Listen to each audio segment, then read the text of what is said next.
What's going on? This is your host, Sunny from the podcast. It's always Sunny and the Six. And damn, 2020 has been quite the journey. And every week, like always, this podcast has been dropping an episode. We've been having some really amazing, dope conversations with some really amazing and dope people. And today, like every week, we have another amazing conversation in store for you guys. And I'm excited for you guys to tune in. Today, I'm sitting with Odeta Kasa. Who is Odeta? Well, Odeta is a fitness trainer over at Sweat and Tonic. We dive right into it and talk about a number of different topics, especially knowing that, for those of you who don't know, it's Mental Health Awareness Week. And I think it was only fitting that me and Odeta got into and talked about our own little journeys and struggles, not just in 2020, but kind of how we've navigated over the course of the last few years. I think you guys would really find this helpful. I think you guys can definitely relate to it. As always, if you do enjoy the episode, please do share the episode with your friends, send it to your mom, your dad, your circle of friends. Make sure you follow the podcast. Episodes will be dropping every week. And other than that, guys, it's October, one of my favorite seasons of the year. Hope you guys enjoy it. Hope you guys can get outdoors before it starts snowing in the coming weeks and coming months. And hope you guys end the year strong. Other than that, let's get right into it.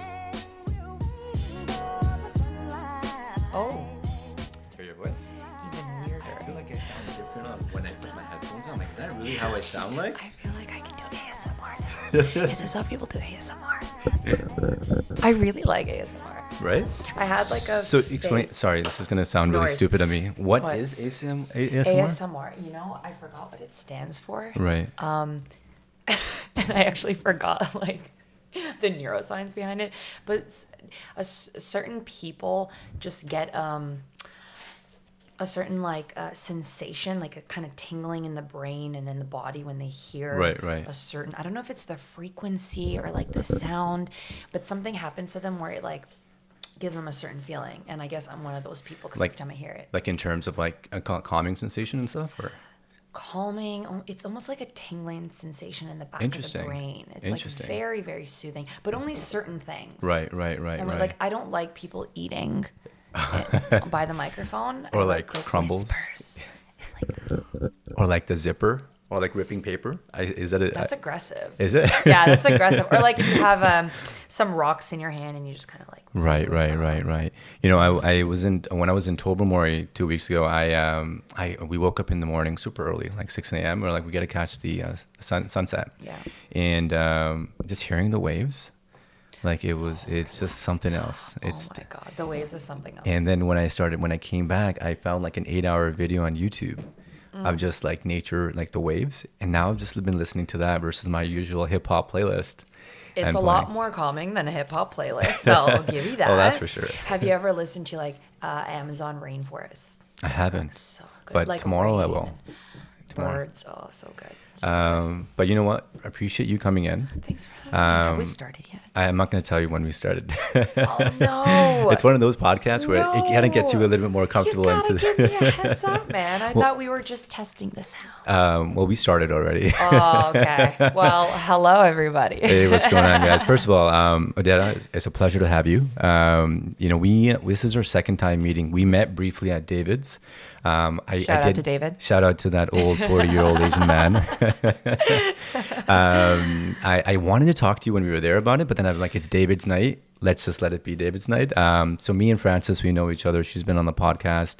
And then David, of course, being David, he's I've known David for about maybe 7-8 years. That's amazing. Yeah, we have like a same mutual group of friends. This year we kind of got closer because of his whole virtual workouts. Yeah. So I unfortunately see his face every day. Unfortunately. But you do see him every day almost, right? I see him a lot at the studio. Yeah. We become really good friends, I think. Right. Especially this year. Yeah. How? So now that it's interesting to see that, I know Doug Ford announced the other day that phase 3. I mean, sorry, not the other day, a few months ago. Yeah. But now what? Gyms are like they're closing down to like reduce sizes, or I don't know what's happening to other gyms, but because they've reduced the amount of people indoors to 10, we went from 24 max capacity to now 10. Right. And I mean, we've adjusted very well, I think, and I'm proud of that fact. So I'm kind of rolling with it. Yeah. But there's pros and cons to it. Of course. Yeah. So before the virtual classes, I've been to Sweat and Tonic. I haven't been to your class yet. You should come to my I know. I heard. Yeah. I think you have this 190-minute class on Saturdays. Triple Sweat Sunday morning. Sunday morning? It's always full though. You gotta be quick. Well, I to bet sign now, up. like with 10 people. Yeah. What was the original capacity before COVID? Oh gosh, it feels like it was such a long time ago. I know. I think it was 50 or something. 50. Yeah. So we imagine. would pack people in. Yeah, yeah. Good vibes. I started my fitness journey like a couple of years ago. Nice. I joined Fit Factory over on Okay. King Street. Cool. Shout out to Ian and Jeff and all those guys. And so I was in that class. Kind of that's where my discipline started, because for the Yeah. last 10 years I used to just go to Good Life. Okay. And I think it's a different realm when you like start going to a group fitness class. It is. Because A, there's no cheating, right? I mean, and then B, Depends what class you go to. that's true. That's true. There's no cheating in my class. Well, there's a different feeling when you have people around you, and Yes. it's like if you stop, you ruin other people's momentum.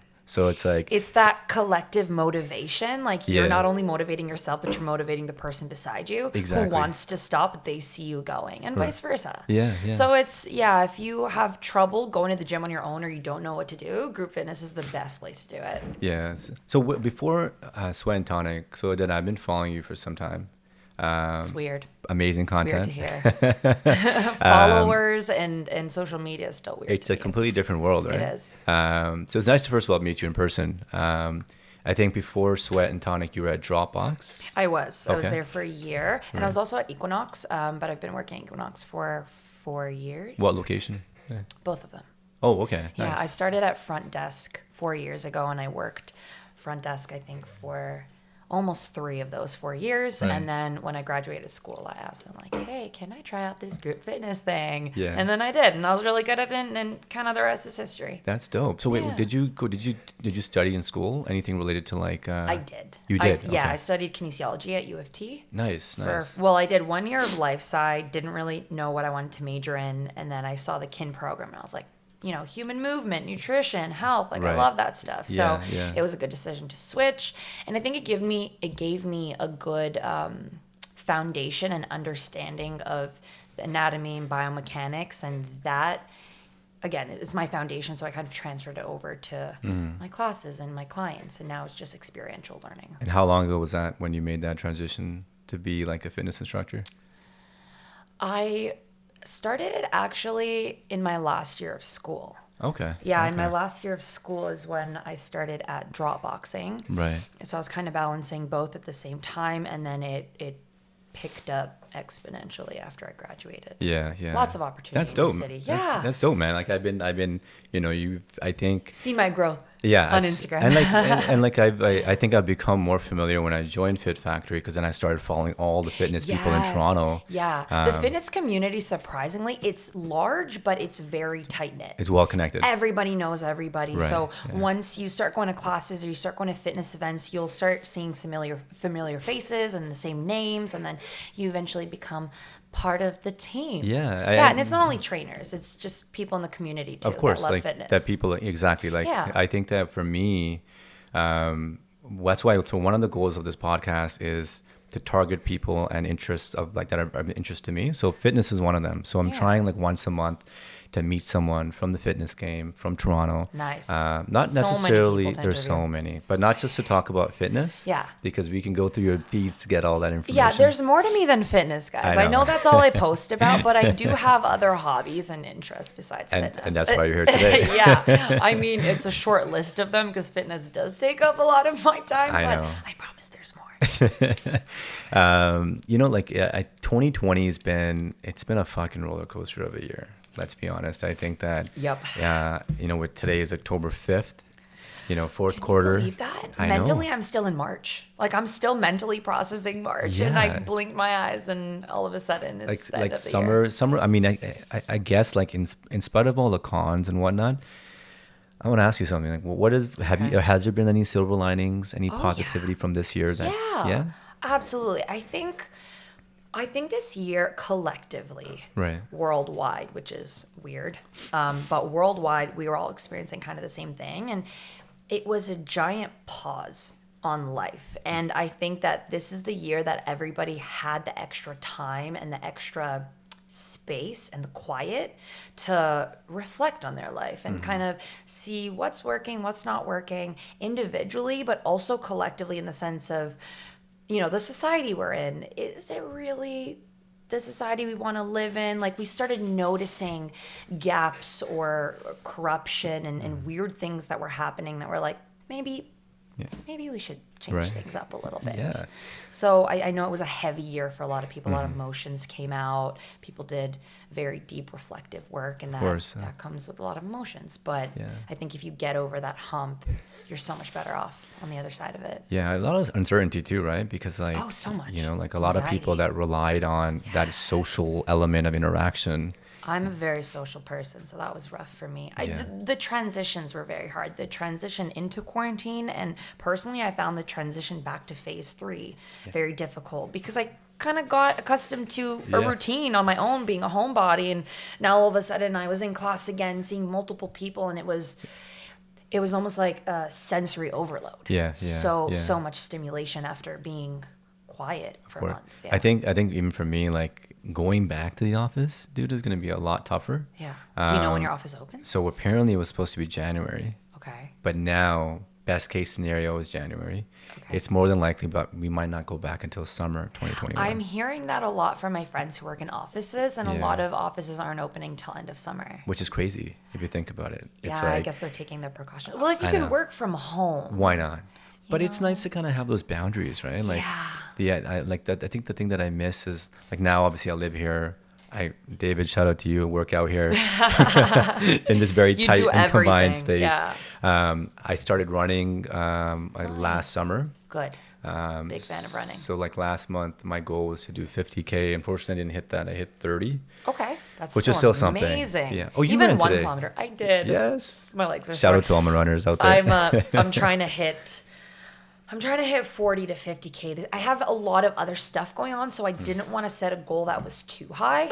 I can probably run more than 50 kilometers, but again, with all my other stuff going on, I have to pace myself a little bit. Right. So 40 to 50 is kind of my goal for October. That's dope. But we'll see. Yeah, I mean, you got to get those kilometers in before it starts snowing. I know. Honestly, this is my favorite type of weather to run in. I prefer running in the spring and the fall and the transition times because in the summer, it's too hot. It's too hot. It's too hot. Yeah. You need that fresh air, that breeze, so you can go a little bit. I think fall is my favorite season, not just for that, but my wardrobe is a lot more accommodating. Do you see my outfit? Well, your listeners can't see my outfit, but I never really dress up except for the fall time. Yeah. I don't know what gets into me, but that's me too. I'm like, the fashion's a lot nicer in the fall. Exactly. You got to get the boots, the trench coats and whatnot.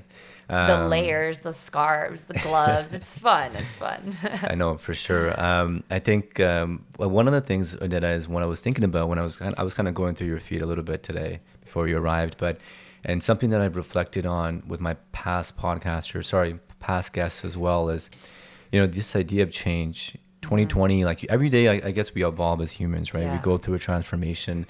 Some of your hobbies, some of your goals that you had a year ago are obviously you're supposed to change a year later. But 2020 was like a drastic change, not just for individuals, but for everybody as a collective. Yeah. Having said that, on that note, I think you shared something about change and what your version of change is. Let's dig into that a little bit. Like, what do you? Ooh, we got deep right away. What's been like? I'm curious, and like, how's your journey been to where you are today, and how is 2020 has anything changed for you drastically? Yeah. When you say how I've changed, in what way? Your growth as an individual. As a person? Yeah, as a person. Yeah. Okay. I think I've grown more this year than I have. Yeah. Well, my whole life. It's kind of weird to say, but I think this year I went through a very big transition, a very big change emotionally and mentally. And I share about this on social media a lot. I've been doing a lot of inner child work. Okay. Do you know what that is? I brought it up. Yeah, I do. It's like that everyone, so this is my impression. Okay. Tell me if it's wrong. Tell me what okay. It's like everyone, as they get older, we get so caught up in our responsibilities day to day. It's important that we bring out that inner child. which is our creative side. That's kind of what That's a part of it. Okay. For sure. That's a part of it. It's essentially this concept, like everybody has a child within them, this need for affection, love, connection, play, exploration, discovery, everything that we did as a child, everything that we needed as a child. Sometimes, and more often than not, certain things happen in our childhood that reinforce certain behaviors that were functional at that point in time, but we carry them into adulthood and then they become dysfunctional. Right. So it can transfer over into the way that we behave in relationships, how we attach to other people, self-limiting beliefs, beliefs about ourselves, beliefs about the world. Those are all kind of formed when we're younger. And Right. it depends on, the household you grew up in, the parents you had, the environment you lived in, Right. And any sort of traumatic, either big or small. I think that when we hear the word trauma, we think of like the big T traumas, like the big ones, but there's also little ones that, again, reinforce like certain unhealthy behaviors or self-limiting beliefs that can negatively impact you as an adult. Right. So inner child work is essentially reflecting back to your entire childhood, the good parts, the bad parts, and almost like dissecting it away to see where were the points in time where I was told something about myself or the world that I now carried as an adult. So it's almost like shedding the past and really letting go of the past honestly, deep in your heart, like emotionally. You can say like, oh, I'm an adult and I don't care what happened to me as a child, but it's there in your subconscious. Yeah. So if you really work through purging that and getting through the deepest layer of healings and really truly letting go of the past, you kind of almost have a clean slate as an adult, and you can be whoever you want to be, do whatever you want to be, have more confidence, and not have your past hold you back. Yeah. Or the things that your parents told you or the things that society told you couldn't do Interesting. as a kid. It's very profound, very deep work, and quite possibly the most difficult thing I've ever done. Right. So it's not for the faint of heart. So I think everyone how should did you do it. come across this? Like how did this idea first arrive in the forefront of your thoughts, and it's something you wanted to kind of tackle? Well, I've been increasingly interested in spirituality and spiritual psychology. Right. So I've been doing a lot of work on the side, reading a lot of books, taking courses. I listened to a podcast and I follow this woman named Christine Hassler, and I've been following her work since maybe 2014. Okay. And she does a lot of inner child work. She's a life coach. Right. And I took 2 of her workshops. It's a 3-day workshop. I took it in August, and then I took level 2 in September. So an entire weekend of just shutting myself in my room, doing the hard work. And it's a workshop that her and her husband run together, and there's meditation, visualization, and very intense breath work. Is it in Toronto or is it online? It was online. Online, yeah, okay, on Zoom. And I had a friend who did it too, so we were kind of supporting each other through it. And Cool. honestly, I feel like a new person after those, but it's almost like I opened a can of worms and I can't go back now. Okay. Like I'm so aware of things that happened in my childhood, and I'm so aware of the self-limiting beliefs that I've developed that I just have to keep going forward in this direction. Once you develop your awareness or you build your awareness, you literally can't go back. Yeah. It's just... That's pivotal, actually, because like now... It's life-changing. It is. It's life-changing. I think as we grow up, like when we're children, our minds are kind of like sponges. Yeah, right? And we take in a lot of the things that happen around us. Exactly. And so some of the experiences that we go through, you're absolutely right. You kind of hold on to them. Mm-hmm. And as you get, like we have this unconscious side of our minds that we kind of, it's like the elephant in the room. And if you don't really tackle that, I think one of the most common examples is relationships. 100. That's actually the place where inner child wounding comes out the most. Okay. In romantic relationships, also in friendships, but you'll see it any a lot. Relationships, Yeah. In close relationships, it'll come out for sure. Right. It was interesting because I when I was talking to, I had a couple of weeks ago, I had a guest, and we were talking about how important it is, your mental well-being and understanding your mental well-being. You're not taught that shit in school, right? They really should. And they really should. Yeah, like, how do really you deal with aggression? How do you deal when you get angry? How do you deal with emotions in general? Yeah. I feel like, we're getting better at it now, but growing up, I would always hear, for example, like men can't cry, men can't show their emotion, or women are being too sensitive or too emotional. And it was always, Western culture always puts people down for feeling. Right. And some people are more sensitive than others. I'm an empath. That's what it's called. Just highly sensitive, feels her feelings or your own feelings a lot, but also feels other people's feelings. Absolutely. And there's nothing wrong with that. No. Nothing wrong with that. And it's like, and you're absolutely right. It's not, you don't have to be like a woman. Like, I'm a very sensitive and also emotional person. Exactly. And I It doesn't embrace matter. it. And I think through this podcasting journey, I've been talking about it a little bit more and more, that men can talk to each other and talk about anything and everything without having to think there's a cool factor or, partner, from a lack of a better word. But That toxic masculinity. Yeah. Is a big one. And social media has made it such a breeding ground sometimes, right? God. I think the men who do inner child work are the most masculine, because that takes so much courage. Yeah. It takes so much courage to consciously make a decision to look back at the worst times or the most difficult times of your childhood and use it to become a better person. Absolutely. I'm sorry, that is pretty manly to me. I'm just saying. Well, it's important. Like, I think 2020, going back to what you first said, is it shifted gears for a lot of people in the way they perceive things. Yes. How do we, and how they identify themselves. And how we relate to other people. Yeah. We were really understanding how much humans need each other. Yeah. How much that connection and that community is not just a concept, but it's something that fundamentally we need to survive. Humans are social creatures. We need support. We need affection. We need love. We need to be seen and to be heard. Well, I think I'm reading a book called Sapiens, and I promised to my guests I'll finish the book, because I've been saying this for the last 10 That episodes. book has been on my to-read list for the last couple It's months. amazing. And I've heard. and one of the sections in there is cognitive evolution for humans. I love that. We talk about my the student brain. agricultural evolution. We talk about the industrial evolution. But what made humans the species we are today is not just the fact that we can think, but our like emotional intelligence to feel. I don't think there's that many species. If not, I think, dogs are an exception, because I know plenty of dogs that know when I'm sad, they're sad, and when I'm angry. Yeah, it's an energy thing. It's an energy Really, thing. yeah. But I think that we need to get back to feeling more, expressing more.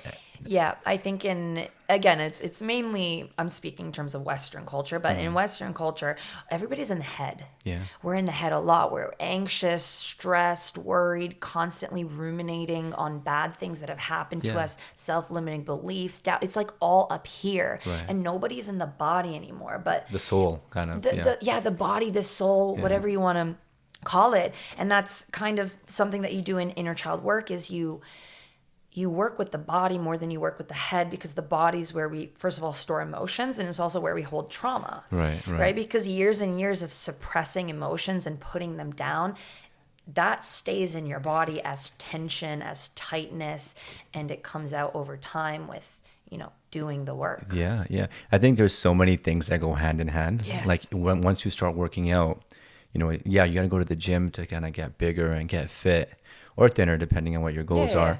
But you also got to work on your mind for that very reason. Yeah, that's why I love fitness so much, because yes, it's a physical workout, but it's also a mental workout. Yeah. It's that discipline to go, and even on the days where you don't want to do it, you see a heavy weight on the floor, you got to tell yourself, I can do it, one more rep, go heavier. It's that constant awareness of your body and the workout, constant progression, challenging yourself. You can take all of those concepts and apply them outside the gym, right? Yeah. Why are you pushing yourself only on that last rep, and then when you're out the door, you don't believe in yourself? Yeah, absolutely. I think that's the thing. Like, so inner child work is one of the many exercises, I assume. Yeah.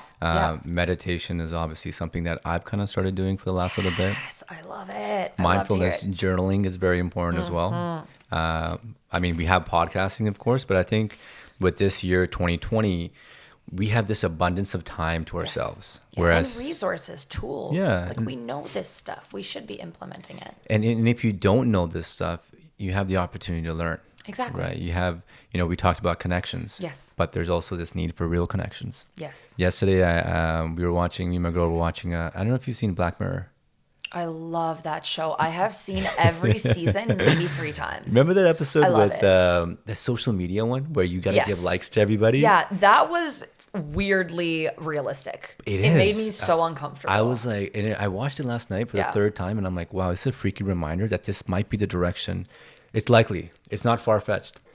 It's kind of happening a little Like bit. Yeah. social currency is a real thing, and It I is. think we're getting towards having connections that aren't real.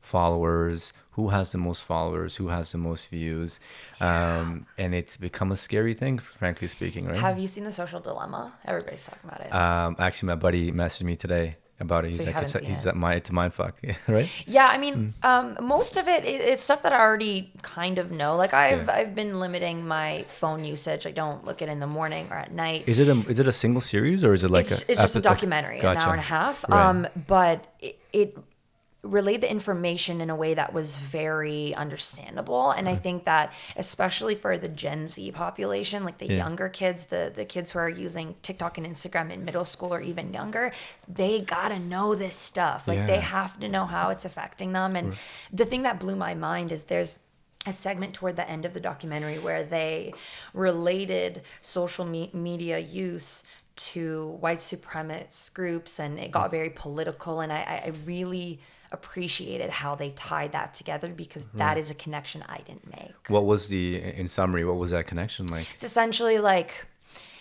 what they were trying to say is social media it is a powerful tool, and it can be used for good, but it also can be used for bad. Absolutely. We just have to decide how we want to use it. So in terms of politics, it was, the opportunity for people to share their opinions and to find other people who agree with those opinions, and then create larger and larger and larger groups. Right. And then they go out and plan protests and riots and all And those whatnot. things. Yeah, it's all those scary things that have been happening this year. I know. Well, look at I know like Donald Trump today he's out of the hospital. I saw a tweet of his, and he said he feels better than he was 20 years ago. Yeah, I said that's. I'm like, I knew this was gonna happen. Yeah. I knew that he was gonna. He's 72, by the way. Yeah. So it's kind of messing up with people's minds, because if a 72-year-old can say after 3 days of testing positive that it's okay, what is he telling the mass public and the 200,000 people that passed away in the United States? But also, he's the president of the country. He has the resources. Yeah. He has all of the doctors by his side, all of the money to buy any of the medications he needs. Majority of America did not have that privilege. No. So it's really ignorant and very disheartening to hear him say, like, don't worry about COVID. Like, everyone's going to be fine. They're not, because not everyone's in your position. In that same tweet, I think he said, "Don't let COVID run your life," or something like that. Yeah. And it's, man. it's like, man, what? Oh, silly man. On top of the layer of anxiety that we already deal with, when you have people of influence at that level giving you such mixed messages, it kind of tells you, well, what's real and what's not, right? You got to make the decision for yourself. Yeah. It's kind of the idea of not blindly following a leader. Herd mentality. Because they have their own biases. Yeah. And their own structure. Agenda. Their own agenda.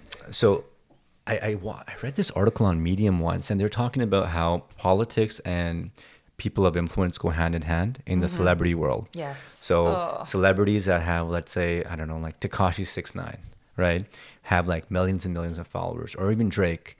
They know that if a celebrity denounces a certain politician, that the general public will automatically sway that way. They have followers. So there's a direct lobbyism happening now in that world, behind the scenes, right?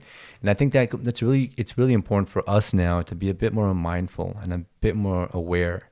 And I have a feeling that's what Social Dilemma is about. That show you're talking about what you're putting out there, who you're following, the messages that come across. Like, I remember the very first time I learned about critical thinking in mass media. It was in, oh my God, like 7th grade. Shout out to my teacher who talked about it. But I think it was like 6th or 7th grade where we started talking about critical thinking, and then into high school we would kind of understand the biases of mass media and politics. And that's when I really started to think like, oh, okay, I got to make these decisions for myself. Right. But not everybody does that, right? They just believe that whatever is presented to them on the news or whatever people in positions of power say is law, it is real. And Right. it's not, because there are factors that come into play. Not everybody lives the same life of that person in power. Yeah. So Think about like when we think about source of information, back then you would go to the library, pull out the encyclopedias. yeah, and it'd have to be updated regularly. It's Do oh those man. book reports. I couldn't imagine writing an essay not having access to the internet. Yeah. Going through books and books and books to try to form a thesis. Exactly. But now it's kind of made the mind a little bit lazy, because now I can literally, you have access at your fingertips. So this new generation of kids, I feel bad for them, because it's like they're so dependent, where they're not going to understand the era of Tamagotchis, the era of Tamagotchis. Oh, I had 2 of them. I love. I'm pretty sure I had like 4. Tamagotchis. If anyone listening has a Tamagotchi they want to sell to me, I will pay good money. That's for actually, it. that'd be a pretty like crazy thing to have. I should would get one of those love- and leave it here on the podcast. I would love to. Have a But like Tamagotchi. things like Crazy Bones, like our childhood was so like, it was interactive. It was person so to person. free. Like we went outside and actually played games and made up games. Like we used our mind a lot. Yeah. And it just Cops and Robbers. oh, I love it. Red Rover. Did you Red play Rover. that one? Yeah, I of course. loved It was very aggressive. Actually, at one point in time, I think they banned us from playing Red Rover. Oh, yeah? Because kids would just get too aggressive Oh. and like burst through hands. I'm a Scarborough guy, so when I was a kid, we used to play this game called Salat. What it is, you would it's a bunch of guys, Okay. and you would kick a tennis ball around, and if the tennis ball got kicked through your legs, you had to run and touch the wall, and all the guys would tackle you and beat you up. Okay, I thought it was do you know that one where I kind of forgot how it's played, similar to that, Yeah. but you would like go and run and touch the wall, and then one of the other people would like grab the ball and have to whip you with it before you touch the wall. What's that one called? I know what you're talking about. I used to play that one a lot yes, too. yeah. I was a very I need to find out what the aggressive name of that game is. It's so fun. Oh man, I used to get whipped all the time, and you had to like duck and duck Yeah. the whip and touch the wall. Yeah, I Yeah. remember. But like, so now, like, not only do you have social media, but you have this pandemic, which is taking away from kids now actually interacting with people. They think And- they're interacting because of social media, and they're being quote unquote social. I'm doing air quotes. Quote unquote social Yeah. on TikTok, but it's fake. It is fake. It's so fake. It's so fake. Yeah. So I it's- downloaded it's- TikTok the other day, by the way. I It's such an addicting source of content. I don't have it. I refuse to get it because you know what? Instagram is a lot. Yeah. I also have other forms of social media, but Instagram is the one I use the most. And it's just, I think I saw it on one of my friends' phones and I was like skimming through a couple of videos and it's not for me. Like I have better things to do with my time than to scroll. Again, I already do that on social media. Yeah. I don't need another platform. I'm to do probably that on. edging closer to deleting it, because it's exactly that. I end up in a You black waste so hole much of just time. content. Like, okay, fuck, it's already 4. I need to get back to work. And that's what they talk about in Social Dilemma. Actually, they explain kind of the neuroscience behind why you keep scrolling. Yeah. Well, it's a dopamine hit. I'm gonna It's, like, I'm gonna very watch it basic. tonight. I'm gonna watch You it should. tonight. Yeah, it's very good. It's like the most simple way to understand is a dopamine hit. It's like Yeah. you see it. Oh, and you just kind of keep going. And the algorithms the are built- algorithm, yes, Okay. they're literally. They talk about that. They're literally Nice. built to keep you on the page. Engaged. Yeah. Maximize engagement. Something that blew my mind in the documentary is they said it calculates exactly how many seconds you look at a post.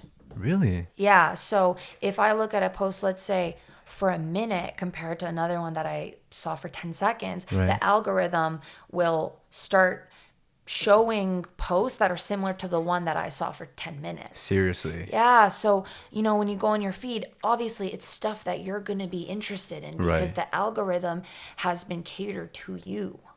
That's like It blows my mind. Yeah, that's mind blowing. But It's now, very uncomfortable. the other day, so I know that when I search for, let's say, Nike Metcons, all of a sudden on Facebook, I'll see ads everywhere. Yeah, you feel like you're being spied on. Like, I was just talking about this. Yeah, well, there's a couple guys from Toronto, Sobi Walia. I'm trying to get him on the podcast one day. They started a company over in Liberty Village, Kloopy, and what they do is every time like the pictures you like. So it's not even like, it's not like based on words now. It's based on your clicks. So whatever Okay. pictures you like, the ads would be like, if I like a bunch of shoes, I'll start seeing ads for shoes. And then the other day in my WhatsApp group, we started talking about, I forgot what, bikes. And we were just having a conversation in WhatsApp. All of a sudden, I'm seeing ads for bikes on Facebook. Everything you do is monitored and tracked and recorded down to the millisecond of what you do. Yeah. It's scary. And, you know, another main point that they made in the documentary, which also kind of blew my mind, is that you are the product.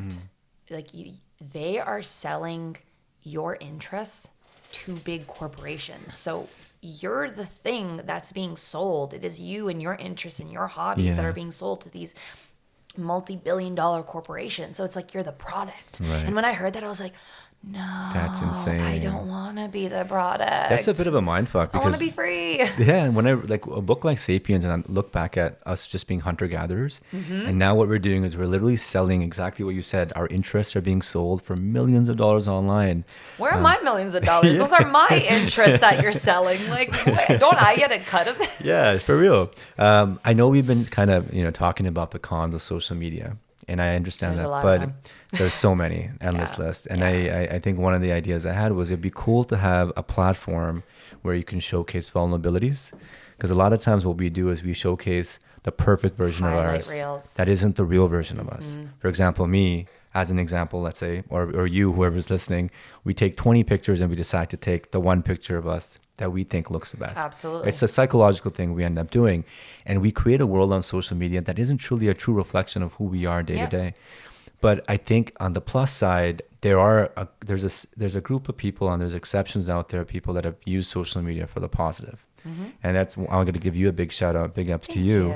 It takes a lot of courage to talk about weaknesses and vulnerabilities, because it inspires other people around us that they're not the only ones. Right. And that's why I use this podcast as a platform to talk about that. To just talk, personal growth, the bullshit that we go through. About things that every human being goes through. Exactly. Every single human being at some point in their life will have moments of anxiety, of self-doubt, of panic, of fear. Like, why are we not openly talking about these things? Yeah. Right. What do you think? Like, what makes a person comfortable? Let's say someone has such anxiety to even talk about that online, right? How do you get comfortable and confident enough to kind of be like, okay, I'm going to shed my skin, and I'm going to just be the person I am and just let it out. Right. That's a process. That's doing the work every day. But I would say if you're too intimidated to, shed your skin on social media. Like, were you always this confident, or? You think I'm confident? I see an aura of confidence right now. Wow, I love that. Did you hear that, Mom? Aura of confidence. Shout out to Odeta's mom. She raised me well. Strong woman. She is. Shout out to all the moms. Yeah, being a mom is I mean, I couldn't imagine, but it's a hard job. What was the question? How did I gain this confidence, or have I always been this confident? Yeah, have you always been this confident? No, I've the biggest thing I struggle with my whole life is self-esteem. Really? Yeah, self-esteem. I had not a lot of self-love, a lot of self-doubt, perfectionistic tendency, just always constantly putting myself down because I thought, I had to be a certain way, or I had to do everything perfect, or success to me was like doing good in school, getting all A's, getting the good job, and just like constantly going up and up and up and up. And as I grew up, I realized that, life's a journey. It's a roller coaster. It's an up and down. So you have to be appreciative of both the highs and the lows. Yeah. So to answer your question, no. It's a journey. Yeah. I have not always been confident. I mean, even now, like, would I call myself a confident person? I have moments where I am really grounded in my true self, but then like everybody else, there are times where I'm in my head a little too much and I don't feel as grounded. It's that duality, back and forth. I think uncertainty is a beautiful thing, right? Because sometimes we think that, okay, like for me at least, change is uncertainty, because with that it sparks curiosity, and with that it sparks, okay, I need to do something, and you got to change for that reason.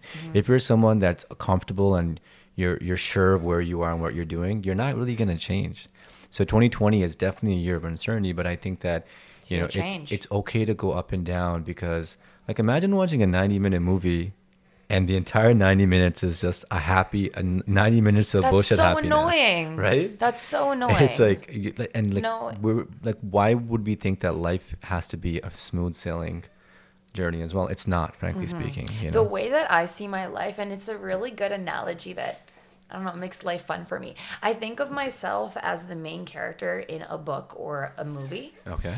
And just like you said, when you watch a movie or when you read a book, Yeah. there's always something that goes wrong. There's a villain, the main character, they call it the hero complex. Right. The hero of the story or the main character always has some sort of obstacle or something that they have to overcome.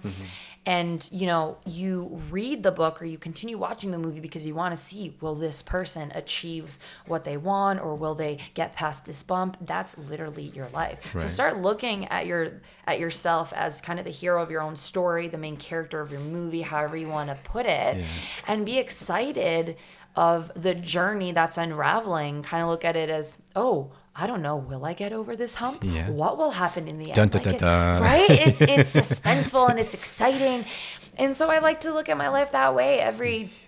Every month, every week, every new beginning, ending is a new chapter. You're It like, is. what's gonna happen in this chapter? Yeah. Right? And 2020 is one chapter. Yeah. Right. And Just one chapter, and there will be another and another. So Yeah. don't get fixated on this moment. I love that. I like that. I think that life is a movie and you're your own character and we all have our own little genres. You know, like when you were a kid, Yeah. have you ever listened to like sad music and then just stared out the window as like the rain was falling and pretended you were in a music video? Did you do that at all? I still do that too. I do that all the time because you want to imagine yourself as, you know, the main character of that Yeah, video. I still do that. I still envision myself as in a dramatic. music video. This is or my favorite track. Imagine me being an artist. I love that. I But think, you're an artist of your own life. and you exactly. Right? You know, when we were kids, we were given crayons. That was our first learning tool, Yeah. and we were told to draw whatever we want. And my mom, like shout out to my mom, she collected. Shout out to Sunny's mom. She collects like all my journals and that. Kilometer Club. Remember Kilometer Club? What's Kilometer Club? You would run around a kilometer and you would get like a popsicle. I didn't have that. So we had a Kilometer Club, What? and it would incentivize. We had like a run club at school. It was like a run club. Yeah, okay, cool. Yeah. I didn't get a popsicle. And wow. every kilometer you would collect a popsicle, a colored popsicle. That's a good And it would incentive. incentivize kids to keep running. So you would show up 7 in the morning, and the more popsicles you collect, the better. I love that. Good way to get kids running. Absolutely. Especially now. that Especially they're in today's day and age. Yeah. But, you know, to add on to what we were talking before about vulnerability, I just think that if you're not comfortable being vulnerable on social media, start with being vulnerable with a friend. Yeah. Like open up to your best friend or your brother, sister, your dog. Like if you're not comfortable talking to people, vent to your dog. Yeah, dogs are great listeners. They're amazing. Amazing Yeah, listeners. they're amazing. Yeah. And it's just, it's a practice, right? You start with your dog, then you start with maybe your sibling or your best friend, and then maybe you share something small on social media and it becomes bigger, and then you share a bad day and an even worse day. And the more you do it, the more comfortable you are with it, and the more Right. you understand that, first of all, everybody is going through the same thing or has at some point gone through what you've gone through. And 2, you have a lot more support than you think you You do, yeah. A lot more. And if you like, you know, I looked at this analogy, and shout out to Jazz. He brought it up. He's one of my guests from REC Canada. You know, if my phone dies, I'll do whatever I possibly can to find a goddamn charger. Yeah. Right? Because I want to charge my phone. And sometimes in life, if you gave that much emphasis when when our energy is depleted, we need to find our own charger. That charger may be Ooh, I like finding that new analogy. hobbies. It might be finding new friends. If there's people around you that are sucking your energy, or if there's people around you Soul that suckers. don't listen to your vulnerabilities, it's maybe time to pick it up. Yeah.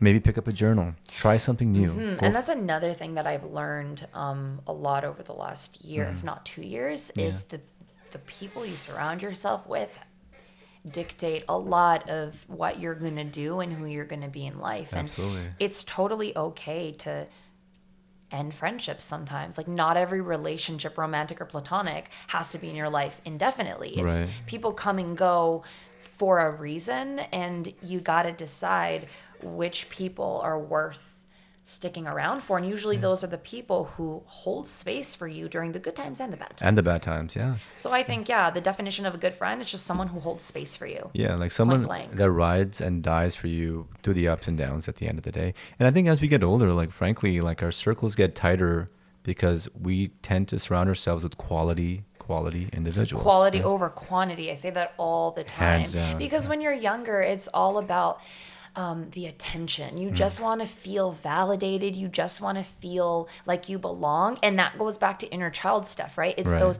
fundamental needs that every single human, and I'm going to say this again, every single human, I don't care who you are, how Yeah. manly or masculine you are, every single human on this planet needs attention, affection, love, connection. Right.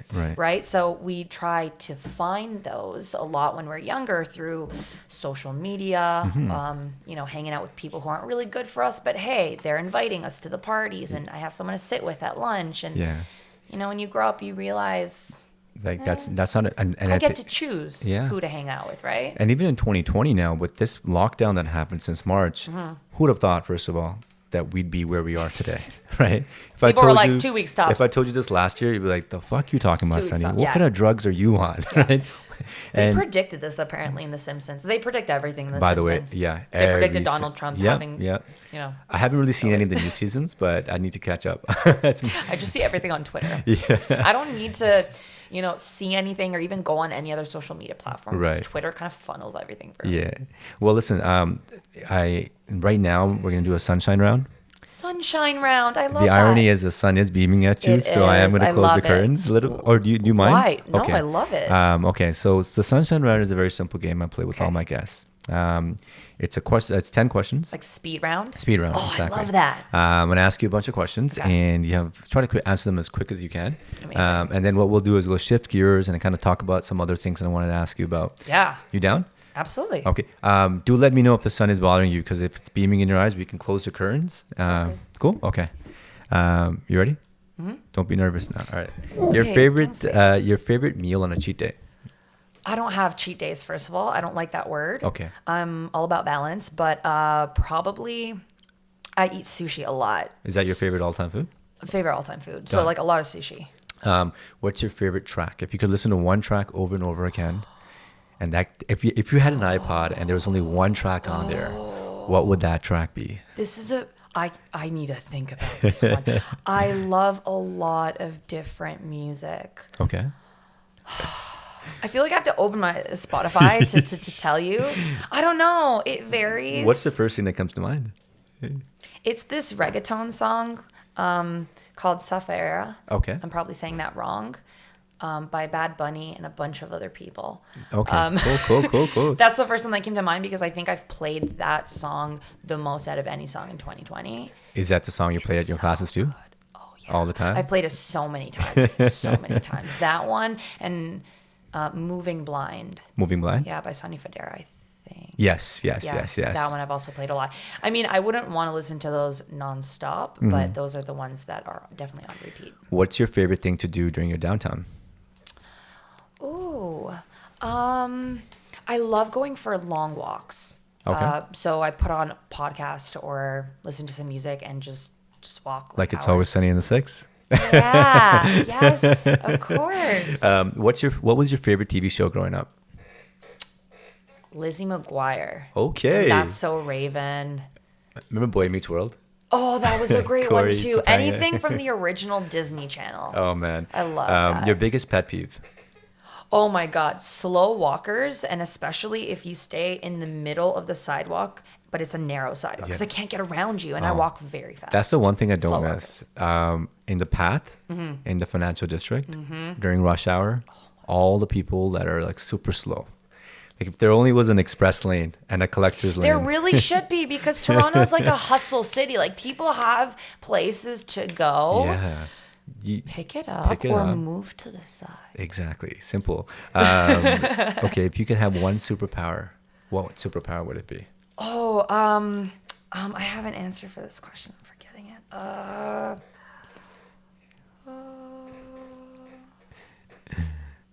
These questions are hard. Sonny. Can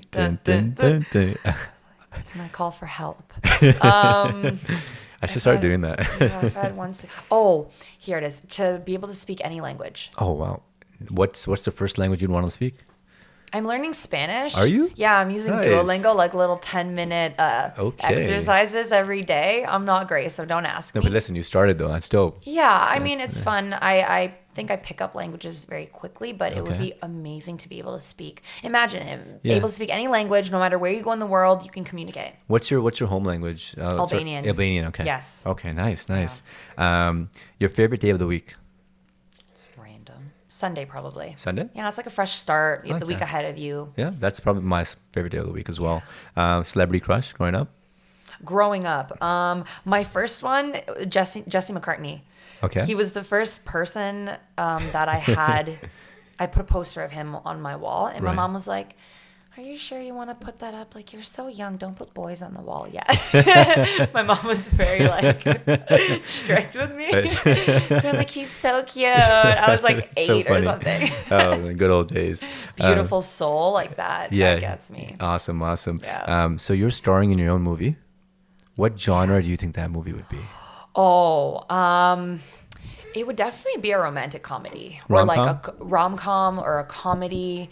Yeah, because I don't take life very seriously. I think Yeah. a lot of funny things. That's happen to comedy's me. been such a popular answer. Surprisingly, You got funny people on your show. I love it.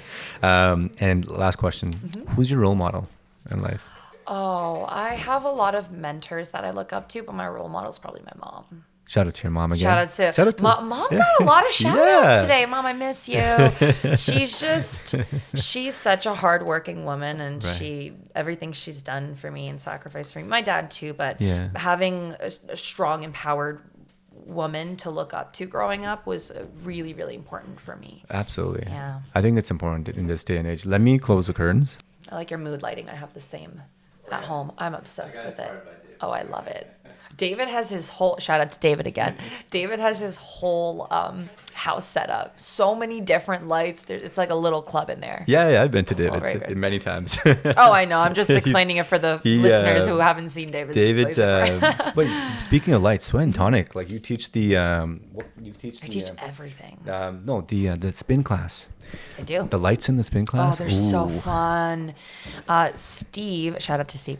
Lots of shout outs. Steve teaches a club ride where they get very funky with the lights, and it's Yeah. like deep house music, and it literally feels like you're out. I have never taken it because it's always waitlisted. Right. But yeah, the Spin Studio Sweat and Tonic is fun. Man, those lights. So It's like fun. It's like going clubbing, but like working out while you're clubbing. It's like it moves to the rhythm of the music. You Yeah. switch up. Every color kind of gives you a different vibe. And sometimes I black out the lights completely, and I'm just like, close your eyes, just ride. Like, don't even look at me.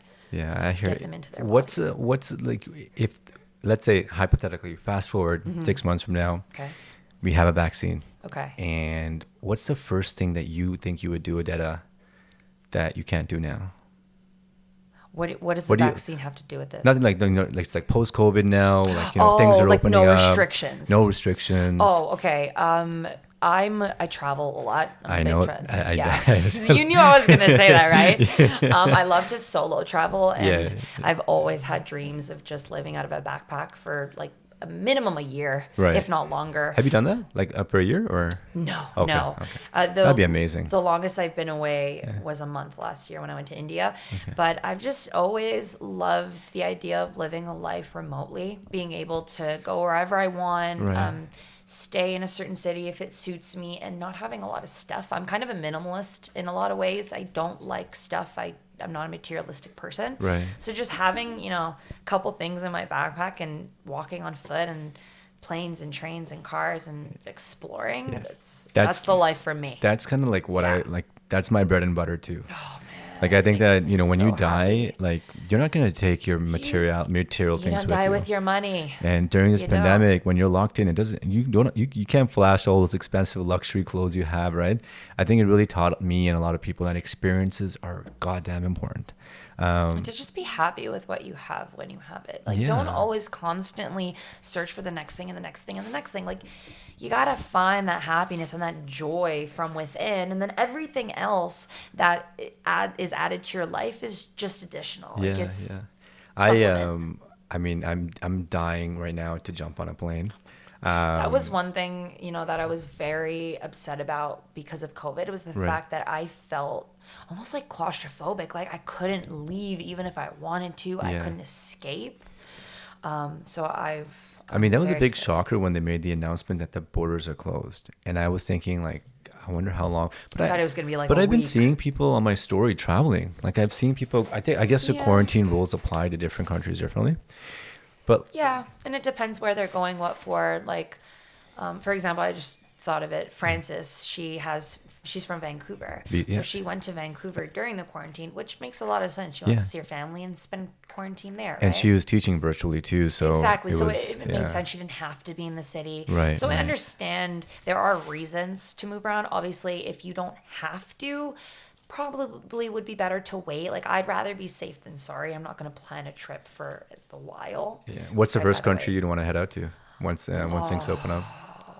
Well, originally this year in November, I was supposed to go to Bali to finish my yoga. Well, not finish, but continue my yoga Okay. teacher education. Right. So I was going to do my 300 hour there to complete my total 500 in Bali. But then, yeah, everything got locked COVID down, happened. and now I'm not comfortable. So probably Bali. It's somewhere that I've always wanted to. That's dope. If you mentioned India, Yes. and I'm Indian, I'm Punjabi. Shout out. How did you so talk to me a little bit about that? How did you end up in India? Was it So last year, and this is very cliche, but I had, I guess, what you could call my first experience of a spiritual awakening. Okay. Things kept feeling off in my life. Like I couldn't find happiness no matter what I did. And I realized, and I'm like, okay, I really want to dive into this a little deeper. Like I want to understand myself a little bit better. I want to understand why I'm sad or why what I'm even nervous about, and just kind of explore and develop my own sense of self. So I had this calling, this itch, and going, abroad to get my yoga certification was something that I've always wanted to do. It was always in the back of my mind. I just never knew when I was going to do it. And then last summer, it was this really loud voice, like in my soul and my heart, that was like, go, go, go. Like, if you don't go now, you're never going to go. Just book the ticket, go. And then I did. Did you have any friends like from here, or was it just No, I just went by myself. With a program, obviously. That's dope. I've become friends with everybody who's part of the program, and it's kind of cool because now I have friends all over the world that were a part of that teacher training.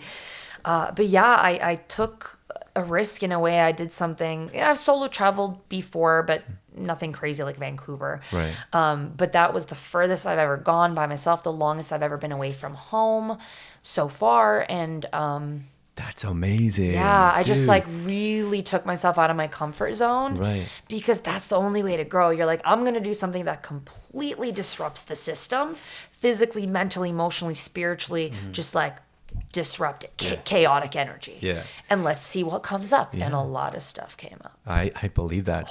So where in India were you? Dharamshala. Dharamshala. Okay. Yeah, so where the Dalai Lama's from, actually, I visited his temple. I didn't get to be a part of one of his lectures or speakings because he wasn't there at the time, but Right. his temple had a lot of energy, man. Oh wow. So much energy. So how long were the classes? Like how long was this journey for? Or this class? Yeah, like the it was whole a teaching program? 30-day program, and we would technically be in class from Monday to Saturday, like all day. And Right. we would have half day Saturday off and then Sunday off to kind of explore, do our own thing. Yeah. But pretty much every day from Monday to Saturday, it was like 7 o'clock in the morning to 7 o'clock at night.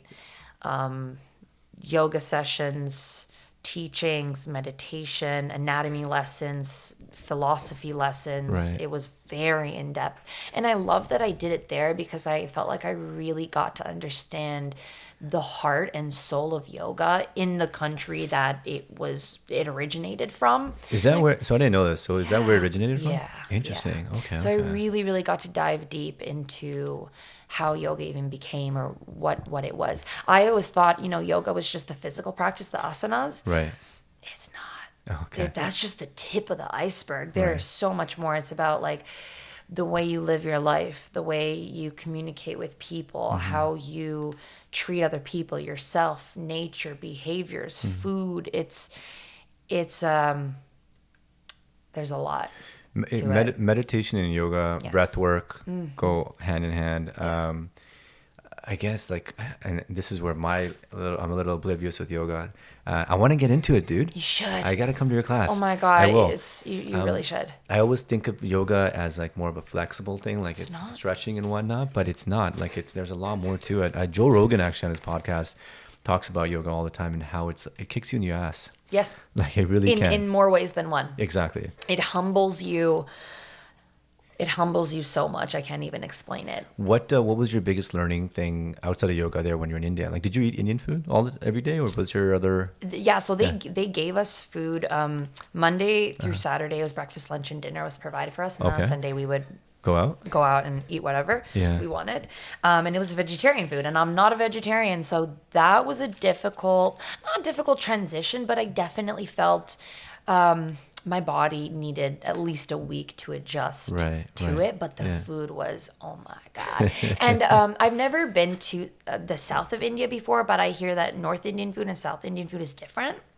Way different. Yeah, so I mean, when I say I love Indian food, I guess I could say North Indian food because I'm not exactly sure what's North versus South. Yeah, you know, so good. It's crazy how India can be generalized. Yes. India It's so big. It's so big and it's so They diverse. speak how many languages? There's more. There has to be at least more than 50 languages. Exactly. You know, from like More than 50 languages. Like every state has their own. Like, so I'm from Punjab, and for like, it's funny because my parents ever since I've always like every time I go to India, we only go to Punjab, and half the trip is spent on meeting family members. The other half you're literally in the village of where your parents grew up. So I never really explored India outside of Punjab. You should. And It's I your should. homeland. You know? So seeing those pictures that you shared, I was like, oh man, there's all these mountains and Alps. Beautiful. Beautiful. It was the Himalayas, actually. The Himalayas, yeah. I had a buddy, Vlad, who actually, his grad trip was India. Amazing. Him, David, and Fuad, I think it was Fuad, but they spent a month in India and they literally traveled from the north all the way to the south. My dream. And then for 12 days, they rented out motorcycles. And That's so epic. Come on. Their mode of transportation That's so was cool. that. And so they came back with a business idea called Epic Adventures. And what it was is they wanted to create kind of like, what's the other travel company where they wanted to create like a package where they can bring people from Canada or anywhere in the world to come with them and get to explore the way they explore. Yeah, there's a lot of companies like that. A lot of adventure travel companies. Yeah. And I love that. I think that It's amazing. when it comes to exploring countries, it's really important because you learn a lot. Yeah. Right. We're so confined in our city, right? It's like there's a whole world out there. There's about 6 billion movies happening at the same time. So much you can learn from other people. I'm just going to put it point blank. Yeah. Whether that's people in your own city, your own country, or another country. Just like be open-minded and talk to people. Try new things, explore new places. Go to a place that completely disrupts your system. Yeah. Chaotic energy, just do it and see yeah. what happens, see what you learn. What was the biggest adjustment outside of the food?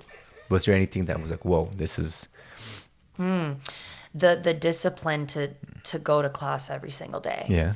It's, you know, I had to do the yoga and the meditation and the lessons even on the days where I did not want to. Like every single morning we would do a 2-hour yoga practice at 7 a.m. Okay. Sometimes I had a bad night and I just wanted to sleep in. Like I didn't want to move my body. I felt tired, fatigued, weak. I was angry. Right. And you did it anyways. Yeah.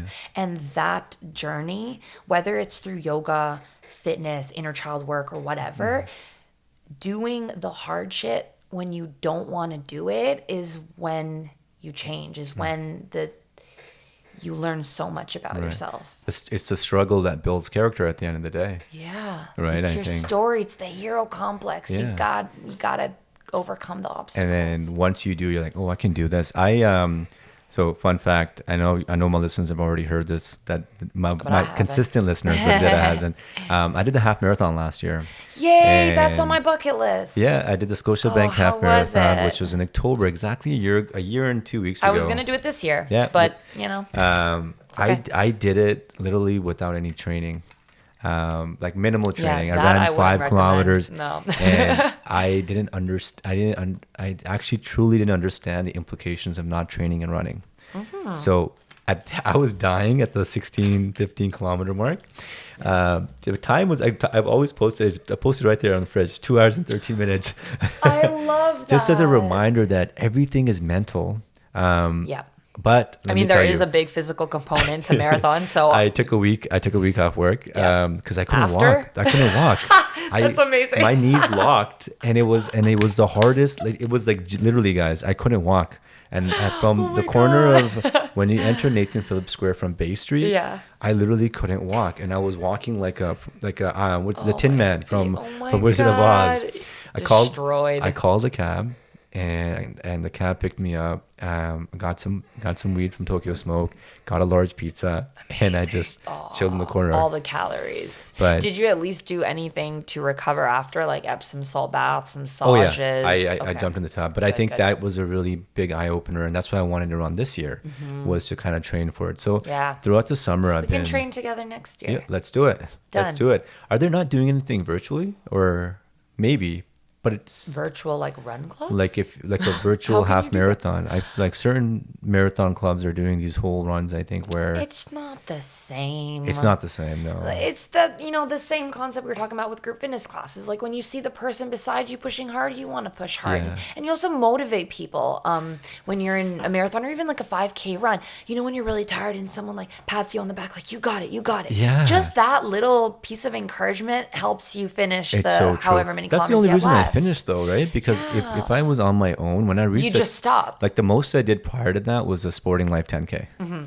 Still a lot. Which is still a lot. Yeah, still a lot. But I saw these old guys, grandfathers almost. The ones that have been doing them the whole life. They were running, but like they were running ahead of me. Yeah. And it pushed me. I'm like, damn, I need to keep running. Like, I gotta pass. I need to shut up and keep running.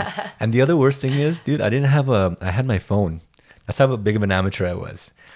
So I wanted to listen to music and run, right? So I held my phone in my hand as I was running. That's annoying. You need like I should have got the band. Pocket. Yeah. So not only was I fighting the agony from my knees and dying from the run, I had to keep switching hands. Oh, that's so annoying. You got to be completely free and loose. Like when I run, I don't even have like, a bag or a fanny pack or whatever. I wear leggings with pockets. I just put my phone, my keys. Yeah. That's it. Wireless headphones or headset. Right. So I can be completely free. Yeah. Would you run without music? I mean, I do sometimes. I prefer it. I'm a very, I guess, musical person. Like the rhythm and a steady, consistent beat helps me with my run. Right. And also it's fun to alternate the songs I'm listening to because the faster the beat, the faster I go. Yeah. Because I move to the rhythm of the music. It's so true. Which is why when I run 9 times out of 10, if not 10 times out of 10, I'm listening to reggaeton music. Right. Because it's a consistent 1 2 1 2 1 2 1 2, and I just step to it. And if it goes faster, I go faster for that song, and then I slow down for the next I noticed that too. Like, so for me, I loved running in the summer because it was a great time for me to catch up on playlists, and great time for me to also keep running. Like I just like to zone out too. I like to be in my own world when I run. Like, don't bug me. And it's a great time to explore the city too. Like, I moved to Toronto. I've been in this condo for this is my 3rd year now.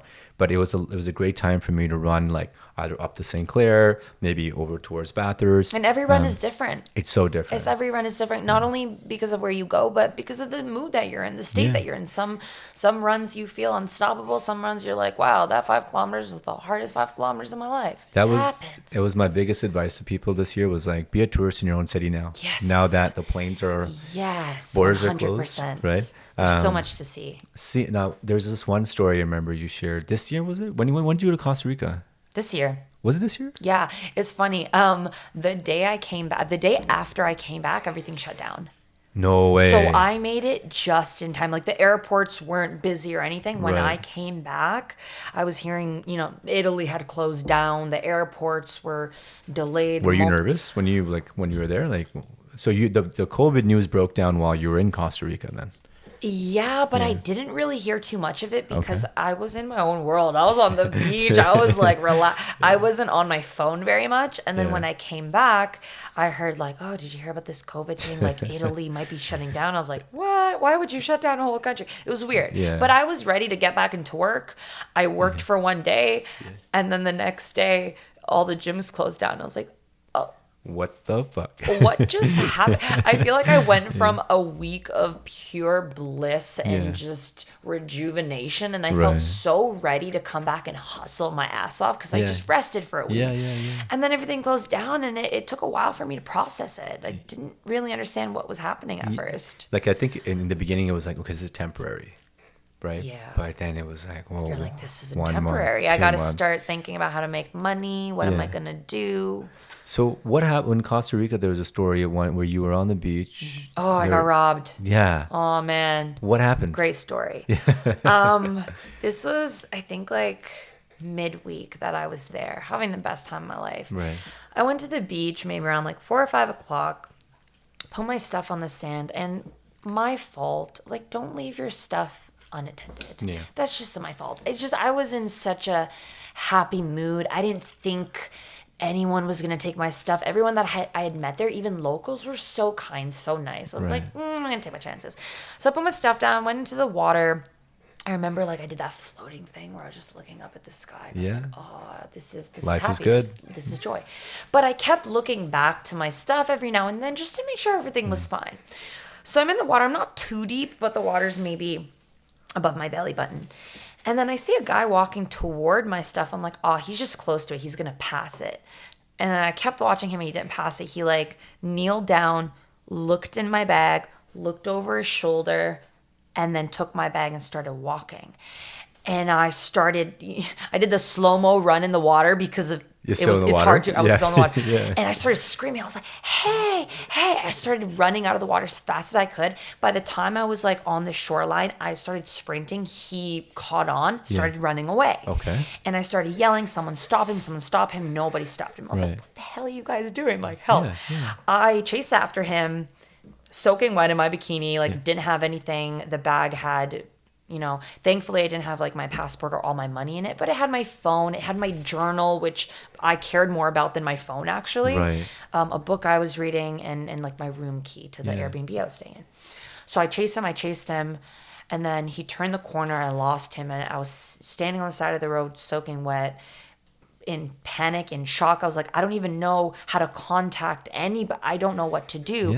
And then I started getting attention from locals, and I was like hyperventilating. I was like, he stole my bag. He went that way. Can you see him? Can you help me? And I like gathered a lot of attention. Some guys, this like, not a motorcycle gang, but like some guys on like motorcycles and bikes stopped, and they like went into this mossy area, this like little forest that he, I guess, went into. Okay. The police showed up. I was like, oh my God, they got him. And as he was coming up, he only had my phone and my wallet in his hand. And someone had to hold me back because I started walking up to her, and I was like, where's the rest of my stuff? Go get my, I was furious. Yeah. But I got my stuff back. He was taken into custody. I was so shaken You up. got your journal back, everything, like the purse. So he took my bag and chucked it under a bridge. Okay. So when I got it back, my book was destroyed. I threw it out. Fuck. My journal was soaked, but I managed to salvage what I could. I laid it out in the sun. I still have all the pages, but some of it's hard to read. Yeah. I was really mad. And I mean, I laugh about it now, and I laughed about it even that night, but I was so shaken up. And then the couple of days that I had left there, I went to my Airbnb like before the sunset because I was just like nervous to be alone. I kept looking over my shoulder. I was like a female alone in a foreign country. Yeah. Like, and it's terrifying. And you were on a solo trip, right? Yeah, I was alone. But the locals were very supportive. Like 2 people came with me to the police station, translated for me, helped me out. 2 of the really kind guys like walked me back to my Airbnb, like gave me their numbers, like if you need anything, like don't worry. And I felt supported again. You see what I mean? Like you have support even in a country where you know nobody because of that humanity. There is, right? Yeah. There's some bad people in the world, but majority of people I'd like to believe are good. Yeah, you can't have a few bad crops dictate the whole field, right? Yeah. So thankfully I got my stuff back. But it makes a great story. I know. When I saw that, I was like, and you're talking about it. I can only imagine. I made little like vlogs. I'm like, shoot, man. Like if I were to lose my shit. Yeah. Like good thing your passport wasn't in there. Yeah. But then it got me thinking. It's always good to know what would you do in a situation if you lost your passport. or it got stolen? Do you know what you would have to do, I or guess you'd have to go to like the Canadian the embassy right? or something, right? But Yeah. the thing that was more concerning to me was that I didn't have my phone. I'm like, I don't know how to contact anybody. I Yeah. mean, I guess I Yeah. can borrow phones and stuff, but it's a lot harder. It would take more time and Were you in contact with your family almost every day when you were there? every day. My Okay. mom would want me to send her a message at least once a day just to make sure I'm good. So solo backpacking, what number was this? This was number 3 or international? This is probably number 2, right? India being Yeah, yeah. I would call India my first big solo trip. Right. And then once I did that, it was kind of like a catalyst into my passion for solo travel. So I just kind of kept doing it. Yeah. And yeah, I wanted to do a lot of it this year, but it's okay. It's been on my There'll bucket be time. last to go on a solo backpack. Oh, man. I wanted It to is do amazing. Peru actually. That's on my list. The Machu Walk, the hike. Yeah. Do you I, want to try ayahuasca? so just talking about that ayahuasca. I've never tried it, but I have a lot of friends I who haven't really done have, much and research, but like what is ayahuasca? Like it's a it's a psychedelic. okay. Yeah, it's a plant medicine. Right. And I think they infuse it or brew it into a drink or a tea. And it's Okay. people who've taken it, they said it's like more intense version of like shrooms or Right. LSD. It's a very, very spiritual plant medicine. And normally, if you go to Peru or any South American country that they do it in, Yeah. it's usually run by a shaman. There's a ceremony. Yeah. There's a lot of intention behind it because it's medicine. Right. It's plant medicine. So it's not a party drug. No. It's ritualistic, and its purpose is to dive a little bit deeper into your subconscious Right. and release emotions or trauma or whatever you need to release from the body. Yeah, I think that's great because like I think right now in our day-to-day minds we have these like limitations and boundaries that we create. Yeah. Like I went Totally. to a flotation tank Oh, last I'm year. scared to do that. Yeah? I don't think I'd like that very much. I don't know. I mean, How is it? So the very first time that I went, I was in the flotation tank, and you're talking about almost 1,000 to 1,500 pounds of Epsom salt. So you're buoyant. So it's like a huge capsule. Yeah. You can't feel your body, right? And like you go in there, you lie down. You have the option to either leave the lights on or it can be pitch black. Okay. I went with the option of turning the lights off completely. I'm like, Good. yeah, you can choose your own soundtrack. If you're going in, go all in. You could choose your own soundtrack, or like playlist, and it's more Is it so music or silence? Nature. You can be silent, or you can have like That'd be scary. waves or birds or whatever, or you can go with like a playlist. But I suggest sticking with something a bit more on the spiritual nature side. Yeah, okay. So I forgot what I did. It was like some nature music, right?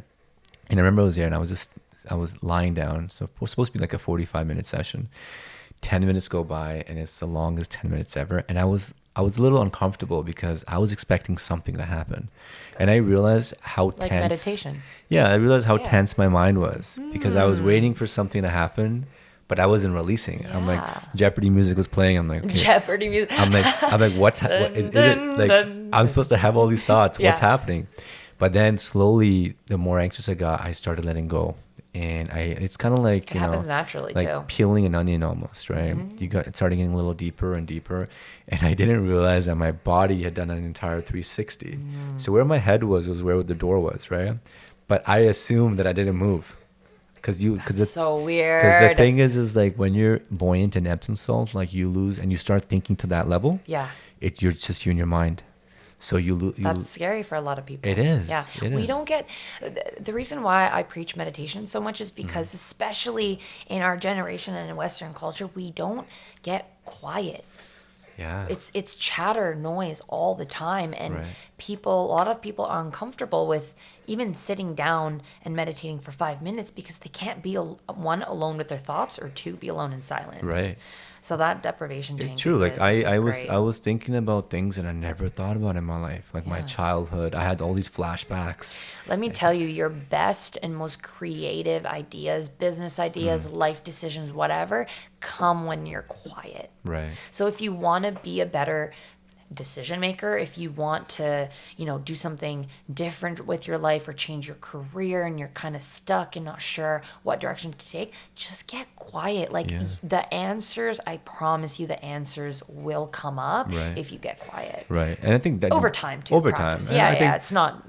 I mean, overnight. The flotation tank was definitely diving right into the water a little bit. Yeah, that's like going all guided meditation, kind of like Headspace would be a good step one. I love Headspace. That's what I use right now. I love it. I do the courses a lot because it gives you a challenge. Like you're like little streaks. I got to do it every day. I'm on the basic ones right now. Nice. It's like nice. So. I started doing that. I've been using it for like years. Oh yeah, cool. It's part of my morning routine now a little bit. Good. Try to get up, spend. I think it's like like you said, there's about 1,440 minutes in a day, and I think it's important to spend at least 10 minutes.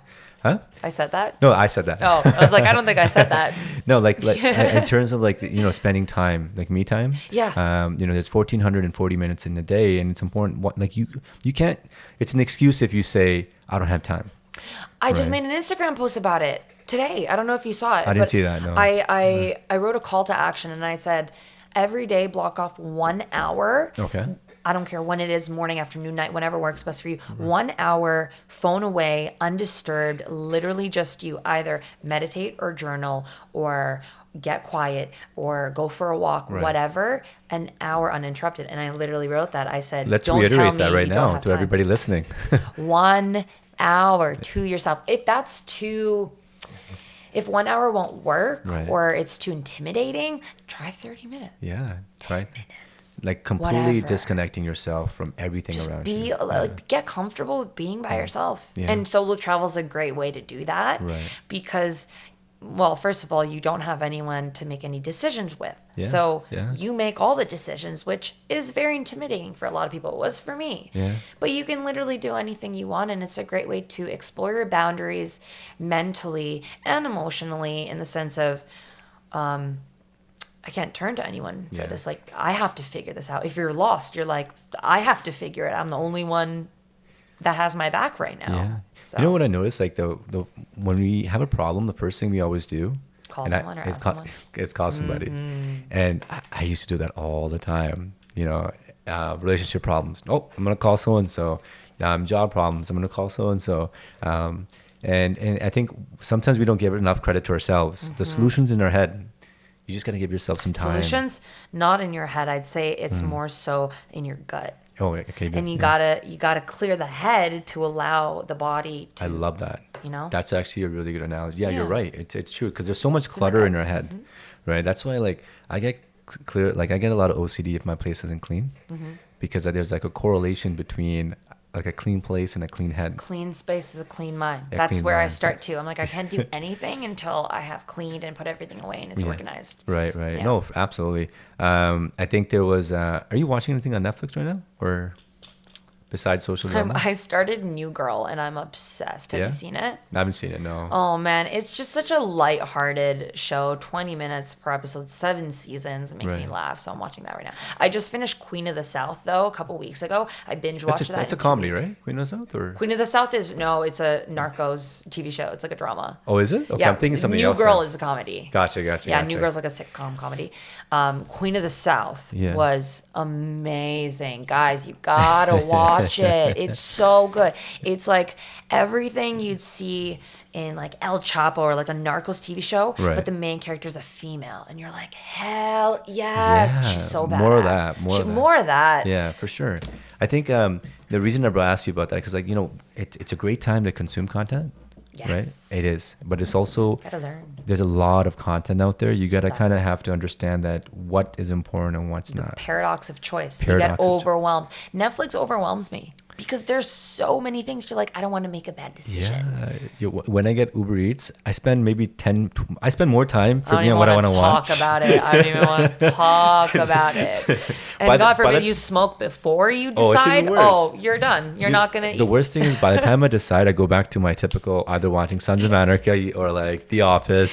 Or like you order the same thing you always order. The people at the restaurant know you. You come every single week. That's me with sushi. It's like SpongeBob. 2 hours later, you end up the same decision. I'm like, you know what? Because we like being comfortable with a routine, with the routine that we know.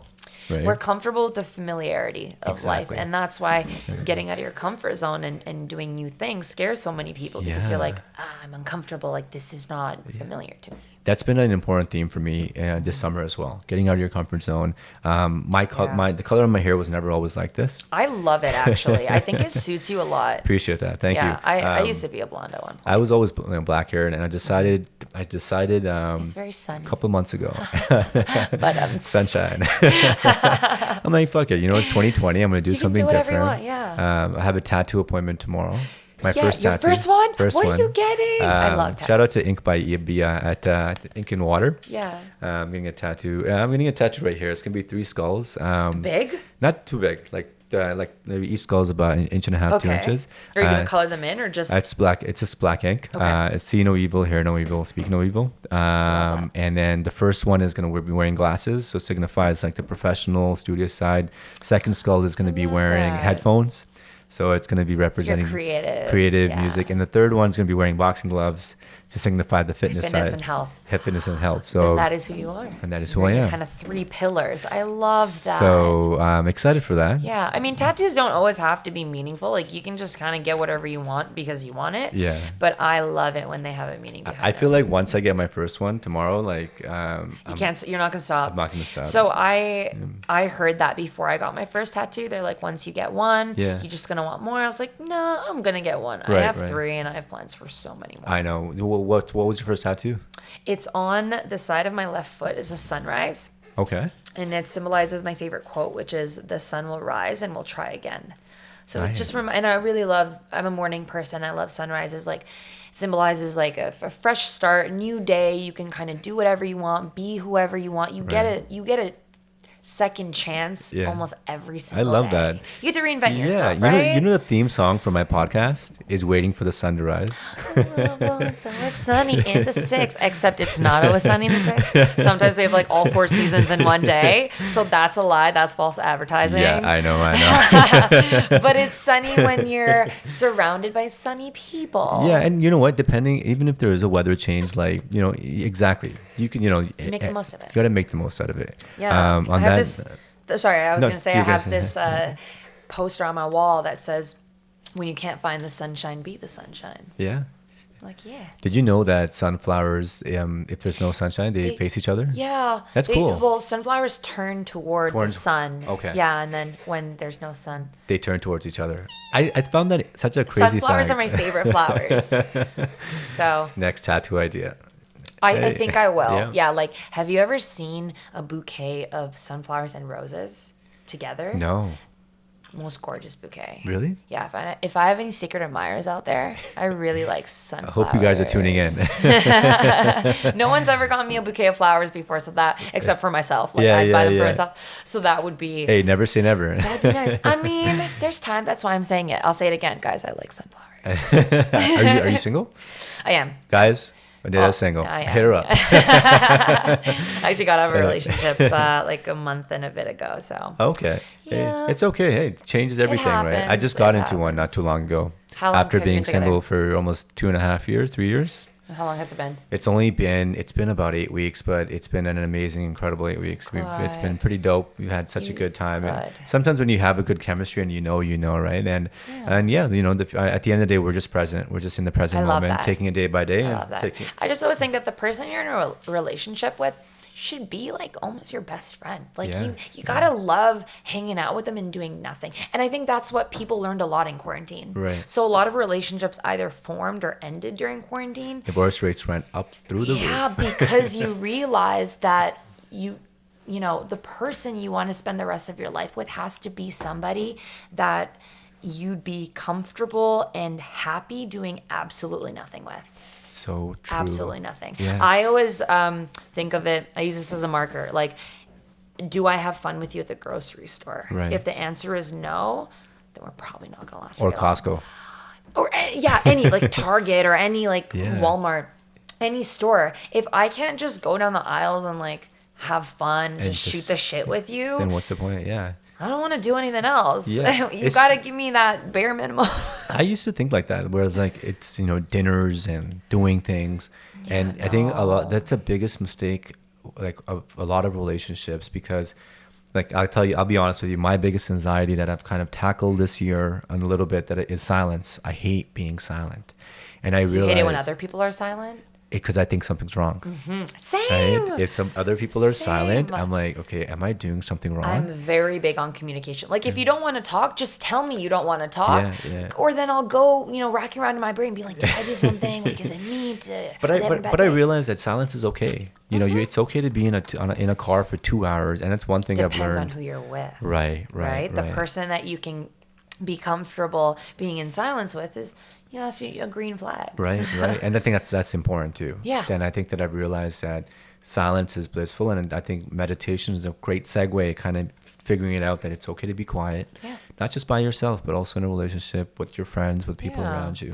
And to be comfortable being yourself, because I've experienced this personally in the past, but I see it a lot in my friends too, that, sometimes you get so involved in a relationship that it becomes an enmeshment, that you just kind of lose who you are as a person, and you become like a hybrid. Yeah, you become a hybrid of that relationship, and it's like you gotta know how to be comfortable with yourself, be quiet with yourself, self-love always, so that you can show up better for the person that you're in a relationship with. If you can't show up for yourself, you can't show up for anyone else. So if you're not putting in the work and the time to really understand what you don't like, who you are as a person, what you want, then how do you expect to be in a healthy, functional relationship? Yeah, I think that's kind of been the theme today is we chase that best version of ourselves, physically, mentally, spiritually, very important. And I think that you have to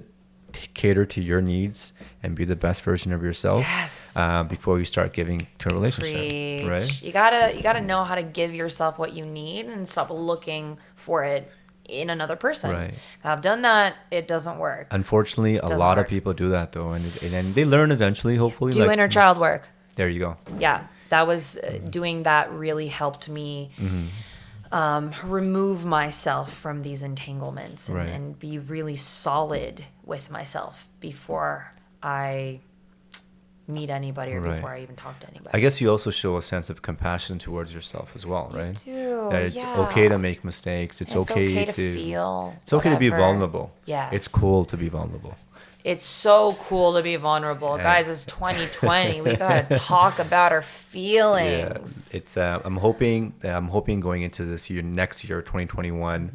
I mean, to be honest with you, even though it's been a crappy year in terms of the current events and whatnot, it's been probably one of the best years for me in terms of figuring out myself. Yeah, I call this year very transformative. Right. I think individually in terms of my growth, but also transformative as a collective because of all this shit that's coming up and the corruption in politics right now. We're on the verge, I think a lot of people are, of a breakthrough, of better times. You got to get through this messiness to come out on the other end stronger, right? What would the Odeta a year ago and the Odeta that's sitting in front of me right now, what's been the most transformative thing? What's been the one thing that you've changed the most, you think, in your life? On a personal level, of course. That's a very good question. Right. And it could be a number of things. Right? It is a number of things. For sure, it's a number of things. The things that are coming to mind is, I think I've gotten a lot better at understanding my anxiety. Right.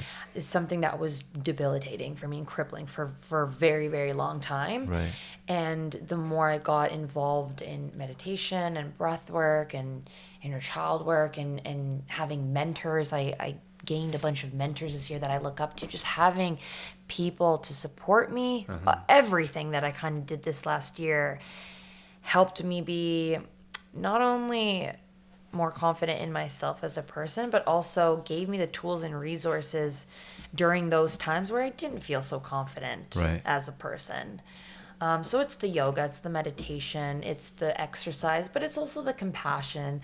If you have a shitty day and you can't focus on your work, you can't stop crying, or maybe you try doing things to make you feel better and they just don't work, then so be it.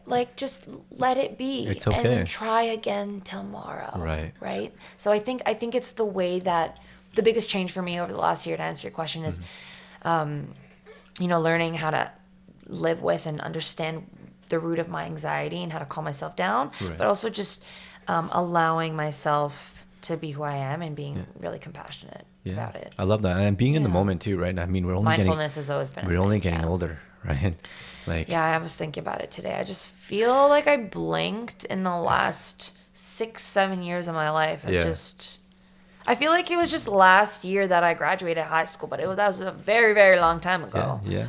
And I don't feel like the adult that I think I am. Like I feel like a child still. I still like when I say the year 2000, it still feels like yesterday. Like Y2K. It feels like 5 years ago. And it's a gentle reminder for me now that to be a little bit more present and to kind of slow things down by being a bit more mindful of what I do every day. Yeah, right? You want to enjoy every moment because you're never gonna get that moment back. Yeah. Like I'm 31, so I'm like, okay, I don't want I look back and I'm like, oh, I wish I did this in my 20s. I don't want to be 40. Like, do you I don't want to have regrets, David? man. Like David? Like David, yeah. David, happy birthday, David. Happy birthday, happy David. 40th birthday. I mean, I'll probably won't. He'll probably look the exact same. I know I told you this. He probably will. Those Asian genetics. Oh, but probably. But it's like yeah, not to regret and look back and be capitalize on the time we have today. Right? Yet it's like we mentioned earlier, you're not going to die with your money. You're going to die with your experiences. So do the things that you want to do. Like, I think the biggest thing for me that I've learned over the last few years, maybe like 4 or 5 years, was like, if you don't do it now, you're not going to do it. Yeah. Like, go do the things that you think you can't do. Why can't you like start your own business? Why can't you solo travel? Why can't you do whatever? Yeah. Like, you can. You're just The Power of Now, right? The Power of Now. That's a great book. It's Eckhart Tolle. Yeah, it's on my to read list. Very good book. And then he has another one called Ego is the Enemy. Also a very, very good Are book. you reading anything right now? I just finished the 5 a.m. Club by Robin Sharma. Robin Sharma. Oh my Yes. gosh, that was so good. I mean, I've had a morning ritual for a while. I'm not as disciplined as they recommend in the book, but morning rituals have been a very big part of my daily practice over the last year. Right. But after reading that book, I kind of want to hammer it down a little bit more. Yeah. And I snooze a lot, so I really wanna gotta. wake up. It's on my. That's actually my second. It's That's so on my good. next book that I want to read right now It's so because good.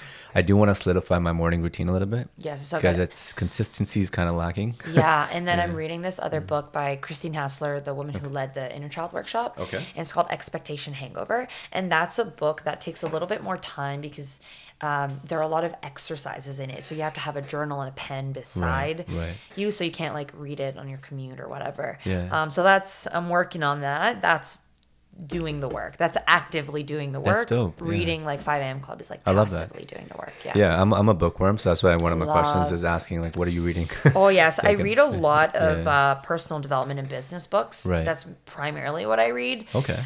Just because I think it's like the paradox of choice. When I walk into Indigo and I see all the novels, I'm like, how do I know which ones? I'm very picky with writing. Yeah. I'm kind of a grammar nerd. Like I love English, and I used to be really good at writing essays and stories.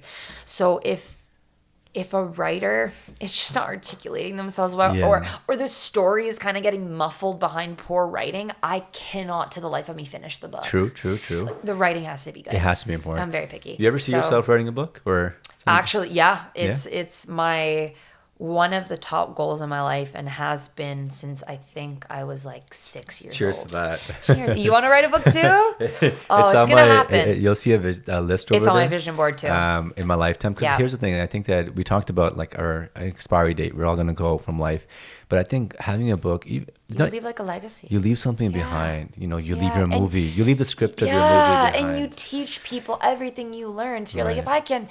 if I can help or inspire, motivate just one person who read my book, Right. you have created a legacy. You have left something for someone to carry on. Exactly. So love that. one of my goals on this podcast is to get an author of a book to come on and, just Give me 5 years.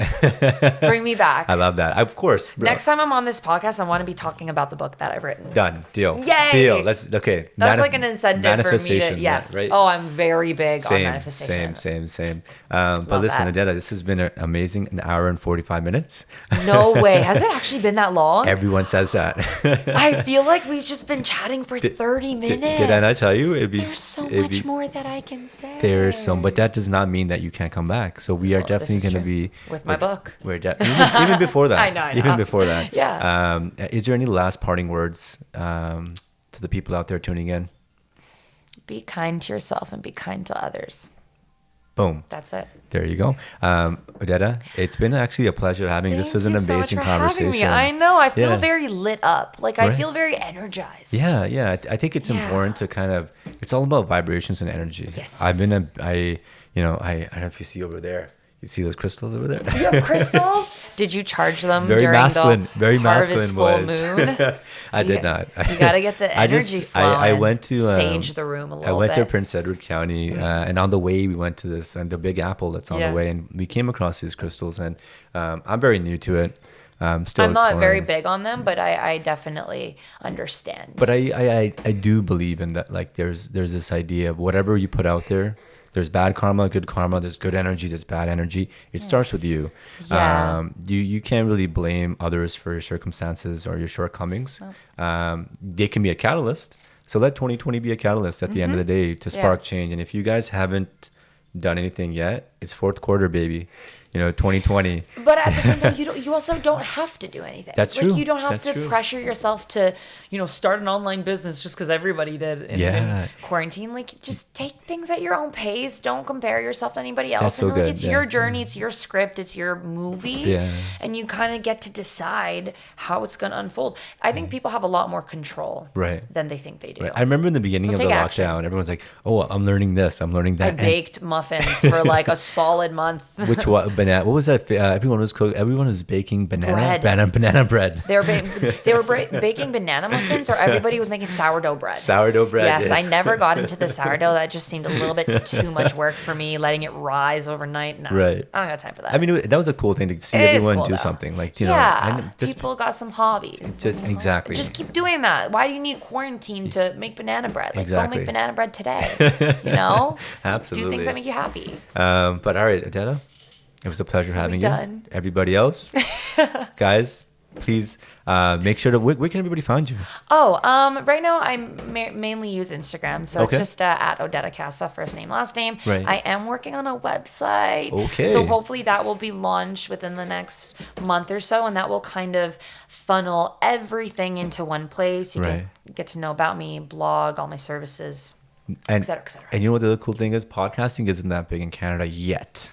In the States, it's huge. Yes. It's always something that, I always encourage everybody. Like, I've thought about it. Yeah. I have a lot to say. I'm very chatty. I have some very interesting friends that I could bring on the podcast. It's definitely an idea. Yeah. Yeah, maybe one day. One day. Well, hit me I'll up. have you. Yeah, I for sure will have you on my podcast. But it's been an awesome experience. Thank you for having me. Cheers it's one Monday, more time. Guys, so we're cheering on water. With Perrier and water. Perrier. Everybody, I hope you guys have a beautiful weekend. Peace. Peace.